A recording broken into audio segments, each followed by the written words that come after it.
Okay, boys, we are back. Welcome to another episode of Low Spec Labs.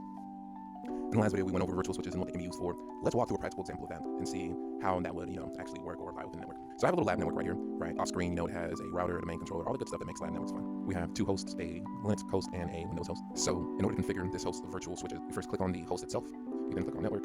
You then click on the virtual bridge. There's virtual bridge 0, and then there's ENS18. So ENS18 is the actual physical interface, and then virtual bridge 0 is the virtual switch, right? And when you click on the virtual switch, you'll see this menu right here, right? And you'll see that it lists bridge ports. So bridge ports are the ports or the actual physical interfaces that the virtual bridge connects to, right?